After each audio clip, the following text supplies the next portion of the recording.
Power amplifier एक ऐसी electronic device होती है जो इनपुट सिग्नल के पावर लेवल को इंक्रीज कर देती है।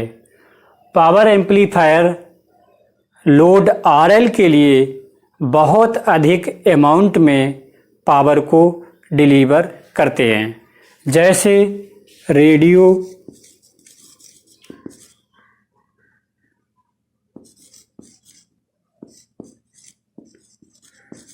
एंटीना,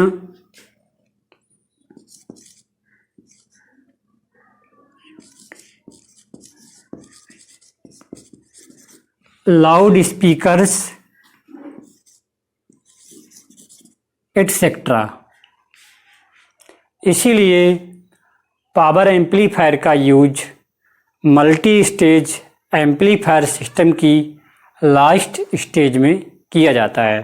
अर्थात पावर एम्पलीफायर एक ऐसी इलेक्ट्रॉनिक डिवाइस होती है जो अपने इनपुट पर अप्लाइड इनपुट सिग्नल के पावर लेवल को काफ़ी अधिक बढ़ा देती है, काफ़ी अधिक इंक्रीज कर देती है और यह एम्पलीफायर्स लोड आरएल के लिए बहुत अधिक मात्रा में पावर को सप्लाई करते हैं, जैसे radio antenna, loud speakers etcetera. इसीलिए पावर एम्पलीफायर का यूज हमेशा मल्टी स्टेज एम्पलीफायर सिस्टम की लास्ट स्टेज में किया जाता है। वास्तव में पावर एम्पलीफायर पावर को एम्पलीफाई नहीं करते हैं, बल्कि ये डीसी सोर्स से डीसी ले करके उसे यूजफुल एसी पावर में कन्वर्ट कर देते हैं। इस प्रकार किसी सर्किट में, किसी एम्पलीफायर सर्किट में, किसी पावर एम्पलीफायर सर्किट में एवरेज पावर निम्न रिलेशन के अकॉर्डिंग डिस्ट्रीब्यूट होती है। DC power input equal to AC power output plus losses. Means किसी पावर एम्पलीफायर की एवरेज पावर इस रिलेशन के अकॉर्डिंग डिस्ट्रीब्यूट होती है। इस प्रकार पावर एम्पलीफायर एक ऐसे फ्रीक्वेंसी कन्वर्टर होते हैं जो डीसी सप्लाई से डीसी पावर लेकर के उसे यूजफुल एसी सिग्नल पावर में कन्वर्ट कर देते हैं और इनका एक्शन अप्लाइड इनपुट सिग्नल के द्वारा कंट्रोल होता है। Type of power amplifier. Collector current के बेस पर पावर एम्पलीफायर कई प्रकार के होते हैं। Number 1, class A power amplifier. Number 2, class B power amplifier. Number 3, class C power amplifier. Number 4, class A B power amplifier. अर्थात इनपुट सिग्नल का वह पोर्शन जिसके लिए कलेक्टर करंट फ्लो होती है के बेस पर पावर एम्पलीफायर निम्नलिखित प्रकार के होते हैं। Number 1, class A power amplifier.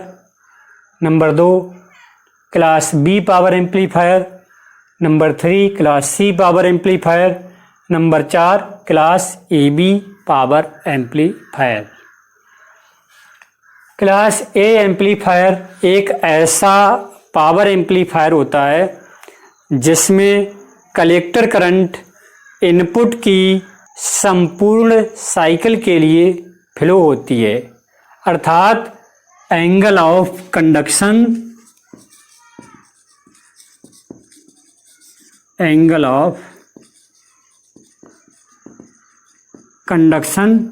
360 degree होता है। मीन्स इनपुट सिग्नल की संपूर्ण साइकिल के लिए कलेक्टर करंट फ्लो होती है। इस एम्पलीफायर की अर्थात क्लास ए पावर एम्पलीफायर की एफिशिएंसी पुअर होती है, काफ़ी कम होती है, क्योंकि यह एम्पलीफायर डीसी पावर सप्लाई से काफ़ी अधिक पावर को लेता है, इसीलिए इसकी एफिशिएंसी कम होती है। Number 2 class B power amplifier means वह एम्पलीफायर जिसमें करंट का फ्लो इनपुट सिग्नल की केवल पॉजिटिव हाफ साइकिल के लिए फ्लो होता है। ये हमारा कोई इनपुट सिग्नल है, ये इसकी पॉजिटिव हाफ साइकिल होती है, ये नेगेटिव हाफ साइकिल होती है, और ये दोनों मिलकर के एक साइकिल को बनाती है। क्लास बी पावर एम्पलीफायर एक ऐसा एम्पलीफायर होता है जिसमें कलेक्टर करंट इनपुट सिग्नल की केवल पॉजिटिव हाफ साइकिल के लिए फ्लो होती है तथा रिमेनिंग हाफ साइकिल के लिए यह एम्पलीफायर कट ऑफ रहता है, अर्थात इस केस में एंगल ऑफ कंडक्शन 180 डिग्री होता है। और इस एम्पलीफायर की means class B power amplifier की efficiency class A power amplifier की तुलना में काफ़ी अधिक होती है, क्योंकि यह डीसी सोर्स से बहुत कम डीसी पावर ड्रॉन करता है, बहुत कम डीसी पावर लेता है। क्लास सी पावर एम्पलीफायर एक ऐसा पावर एम्पलीफायर होता है जिसमें कलेक्टर करंट इनपुट सिग्नल की हाफ साइकिल से भी कम फ्लो होती है, अर्थात एंगल ऑफ कंडक्शन 180 डिग्री से कम होता है, अर्थात 120 से लेकर के 150 डिग्री के बीच होता है। अर्थात क्लास सी पावर एम्पलीफायर का एंगल ऑफ कंडक्शन 120 डिग्री से लेकर के 150 डिग्री तक होता है। Class A B power amplifier class A B power amplifier एक ऐसा पावर एम्पलीफायर होता है जिसमें कलेक्टर करंट इनपुट की हाफ साइकिल से अधिक परंतु संपूर्ण साइकिल से कम के लिए फ्लो होती है, अर्थात इस केस में एंगल ऑफ कंडक्शन 180 डिग्री से अधिक तथा 360 डिग्री से कम होता है। एम्पलीफायर के इस क्लासिफिकेशन को हम डायाग्रामेटिकली भी शो कर सकते हैं। हमने एक इनपुट सिग्नल को शो किया है, ये क्लास ए का ऑपरेशन है, एक क्लास बी का, एक क्लास सी का ऑपरेशन है।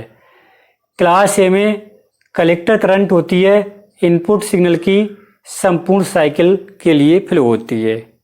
क्लास बी में केवल इनपुट सिग्नल की पॉजिटिव हाफ साइकिल के लिए फ्लो होती है तथा रिमेनिंग हाफ साइकिल के लिए एम्पलीफायर कट ऑफ रहता है। इसी प्रकार क्लास सी के लिए कलेक्टर करंट इनपुट सिग्नल की पॉजिटिव हाफ साइकिल से कम के लिए फ्लो होती है, अर्थात एंगल ऑफ कंडक्शन 120 से 150 के बीच होता है।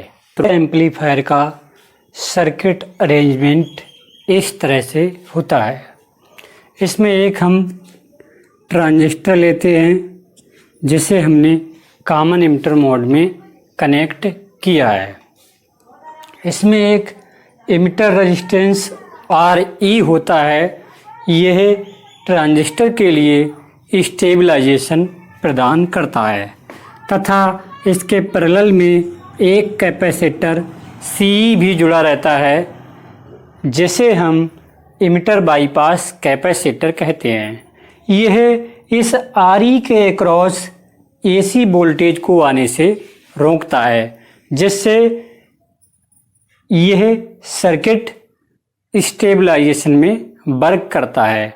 अर्थात RE और कैपेसिटर CE दोनों मिल करके ट्रांजिस्टर के लिए स्टेबलाइजेशन प्रदान करने का कार्य करते हैं। इसमें दो रेजिस्टेंस R1 व R2 का भी यूज किया जाता है। यह बेस के लिए आवश्यक बाइसिंग प्रोवाइड करते हैं। एक C कैपेसिटर भी जुड़ा रहता है जिसे यहाँ पर हम ब्लॉकिंग कैपेसिटर कहते हैं। यह प्रीवियस स्टेज की DC को ब्लॉक करता है, इसीलिए इसे हम यहाँ पर ब्लॉकिंग कैपेसिटर भी कहते हैं। Operation of the class A power amplifier. इस फिगर से प्राप्त कैरेक्टरिस्टिक्स को हमने इस फिगर में शो किया है।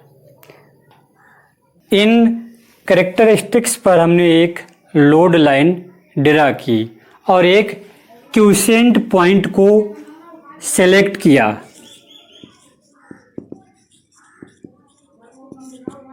क्यूसेंट पॉइंट या इसे हम ऑपरेटिंग पॉइंट भी कहते हैं, जो अधिकतम पावर को शो करता है। जब हम पावर एम्पलीफायर के इनपुट टर्मिनल्स पर कोई भी सिग्नल अप्लाई नहीं करते हैं, अर्थात जीरो सिग्नल अप्लाई करते हैं, तब यदि I CQ इस क्यूसेंट पॉइंट के करेस्पॉन्डिंग कलेक्टर करंट हो, तब input DC power PDC equal to ICQ into BCC होगी। Equation number first. जब क्लास ए पावर एम्पलीफायर के इनपुट टर्मिनल्स पर कोई भी इनपुट सिग्नल अप्लाई किया जाता है, तब ऑपरेटिंग पॉइंट या क्यूसेंट पॉइंट स्विंग होता है, मीन्स आगे पीछे हटता है, और collector voltage BC collector current IC के अपोजिट फेज में वेरी करता है। अर्थात जब कलेक्टर वोल्टेज मिनिमम होता है, अर्थात BC मिनिमम, तो इसके करेस्पॉन्डिंग कलेक्टर करंट मैक्सिमम हो जाती है। और यदि कलेक्टर वोल्टेज अधिकतम होता है, BC मैक्सिमम यहाँ पर जब अधिकतम होता है, तो इसके corresponding collector current IC minimum हो जाती है।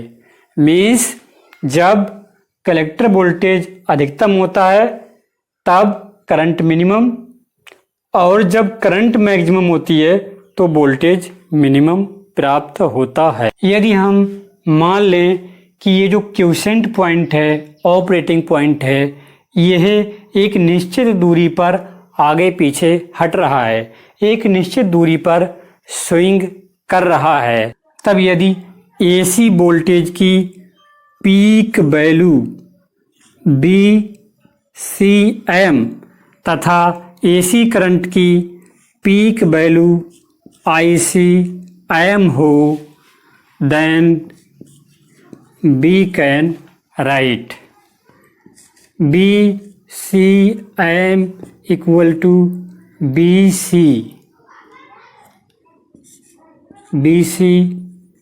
maximum minus BC minimum by 2 होगा। एंड ICM इक्वल टू होगा IC maximum minus IC minimum by 2। Then output AC power PAC equal to BCM upon √2 into ICM upon √2 होगी। BCM और ICM के मान ये हैं। BCM और ICM के ये वाले मानों को हम यहाँ पर पुट कर देंगे। Then we get PAC equal to BC maximum minus BC minimum upon 2√2 into IC maximum minus IC minimum upon 2√2। On solving we can write PAC equal to BC maximum minus BC minimum into IC maximum minus IC minimum upon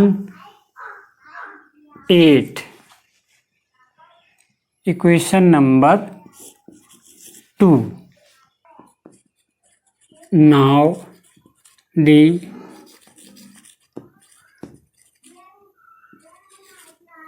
the efficiency of class A power amplifier eta equal to PAC upon PDC। Equation number 3rd। The ratio of output AC power to the input DC power is known as the efficiency of the power amplifier। Now putting value from equations 1 and 2 in equation 3 we get equation 1 ये है, 2 ये है, 3 ये है। 1 और 2 के मानों को हम 3 में पुट करेंगे। ईटा इक्वल टू PAC का मान ये है BC maximum minus BC minimum into IC maximum minus IC minimum upon 8 और अपान में आएगा PDC का मान होगा ICQ into BCC। What for ideal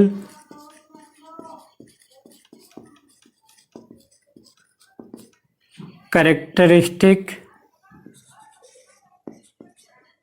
curves, ideal characteristic curves के केस में we can take IC minimum equal to 0, BC minimum equal to 0 and BC maximum equal to BCC and IC maximum equal to 2I CQ के equal ले सकते हैं in case of ideal characteristics curve. Then the equation 4 can be written as eta equal to, a minimum 0 हो गया, BC maximum का मान BCC है, IC maximum का मान इंटू 2ICQ है, IC मिनिमम का मान 0 है, अपान में आएगा 8ICQ इंटू BCC। ICQ से ICQ कैंसिल, BCC से BCC कैंसिल, इक्वल टू हमें मिलेगा, और 2 से 8 को डिवाइड करेंगे तो हमें 4 मिलेगा, इक्वल टू 1/4, और इसको इक्वल टू राइट करेंगे हम 0.25। और हम कैलकुलेट करें ईटा परसेंटेज इक्वल टू 25% मिलेगा हमें। इस प्रकार जब class A power amplifier load resistance RL से डायरेक्टली कपल होता है तब उसकी अधिकतम एफिशिएंसी 25% होती है। अर्थात क्लास ए पावर एम्पलीफायर जब लोड RL से डायरेक्टली कपल होता है तब उसकी मैक्सिमम एफिशिएंसी 25% होती है, जो बहुत ही कम है।